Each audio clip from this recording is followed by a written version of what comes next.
जो हमारे इंडस्ट्रियलिस्ट हैं वो तो निकल के बच रहे हैं, आम जनता का क्या हो रहा है। दूसरा जो वादा था मोदी सरकार का, महंगाई से राहत, और सच्चाई आपको आपके सामने मैं रखना चाहता हूँ। 2014 और अब के बीच एलपीजी का रेट 123% बढ़ा है, पेट्रोल का 44% बढ़ा है, डीजल का 73% बढ़ा है, दूध का 71% बढ़ा है और दाल का 84% बढ़ा है।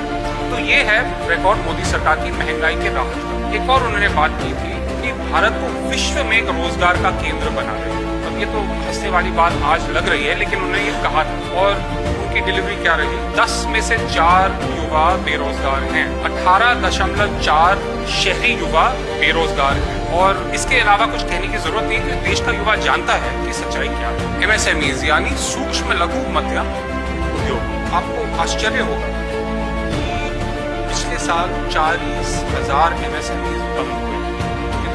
दरवाजा बंद करना पड़ा, उनके सारे वर्कर्स जो भी थे छोड़ना पड़ा। और 3 साल पहले 6,222 थी ये संख्या, अब 40,000 एमएसएमईज बंद हो चुके हैं। उन्होंने अनेक घोषणाएं की थी, उन्होंने कहा था मुद्रा योजना, फलानी योजना, बहुत चीजों के बारे में बातचीत हुई, दावा हुआ था। हकीकत है कि 40,000 एमएसएमईज बंद हुए पिछले साल। और जो 99% जो अर्थव्यवस्था में प्रगति तभी होती है जब छोटे जो बिजनेसेस हैं वो बड़े हो जाते हैं, जैसे कहते हैं स्केल अप हो जाता है।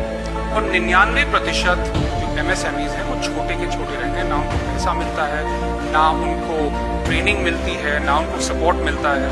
तो इसी कारण वो वहीं के वहीं रह जाते हैं। और ये है 12 साल के बाद मोदी सरकार का रिकॉर्ड। फिर उन्होंने कहा था एग्रीकल्चर के बारे में, आप सबको याद है किसान की आय दुगनी करेंगे। अब जैसे आप देख सकते हैं पिछले 10 सालों में 1.9 लाख किसानों ने आत्महत्या की है, यानी हर घंटे एक किसान आत्महत्या करता है। तो इसका क्या कारण हो सकता है? अगर उनकी आय बढ़ रही है, अगर उनकी जिंदगी खुशहाल है, तो ये क्या देखने को मिलता? बिल्कुल नहीं।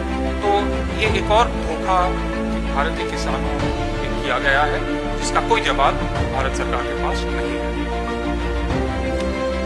फिर पहुंचते हैं विश्व गुरु। भारत को विश्व गुरु स्तर पर लिया जाएगा जैसे प्राचीन काल में था। अब मोहन भागवत जी नहीं मानते कि भारत विश्व गुरु है, तो साबित हो चुका है। भारत जो अभी ईरान, यूएस और इजराइल के बीच में जो युद्ध हुआ था, उसमें भारत का क्या लेवल है वो साफ दिखा। बिना सोचे समझे मोदी जी इजराइल गए थे लड़ाई के 2 दिन पहले। जब युद्ध शुरू हो गया, पाकिस्तान बीच में घुस गया, भारत का नामो निशान नहीं था।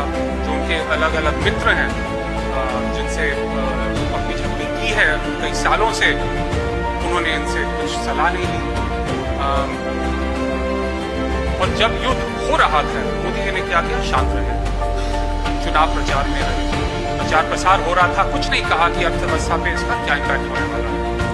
और जैसे ही चुनाव खत्म हुए, उन्होंने क्या कहा?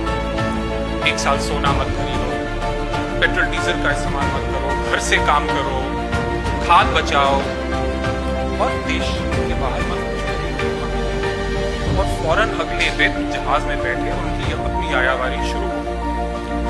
500 करोड़ का खर्च हुआ है उनके फॉरेन ट्रिप से 2021 और 25 के बीच। इसे कहते हैं ऑस्टेरिटी। तो ये उनके फॉरेन पॉलिसी का यही हालत है।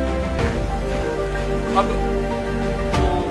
हुआ और हॉर्मुज का स्ट्रेट अभी भी बंद है, जैसे आपको पता है। ना एलएनजी आ रहा है, ना एलपीजी आ रहा है, ना कोई पेट्रोलियम आ रहा है। तो इसका क्या असर पड़ेगा इंडिया पे? तो पहले उन्होंने अगले स्लाइड पे आते उन्होंने कहा था कि भारत खाद के उत्पादन में आत्मनिर्भर होने वाला है। और सच्चाई ये है कि जो एलएनजी है, जिससे खाद यूरिया बनता है, भारत में यूरिया का 25% कम हो चुका है। और जो गैस की कमी के कारण जो 25 लाख टन यूरिया का उत्पादन होता था, मार्च में 15 लाख तक गया। इसका सीधा असर हमारे किसानों पर पड़ने वाला है। आने वाले महीनों में आप ये देख सकते हैं, एक तरफ सप्लाई कम हो रहा है, एक तरफ रेट बढ़ रहा है। तो इसका हर एक देख सकता है कि इसका क्या होने वाला है।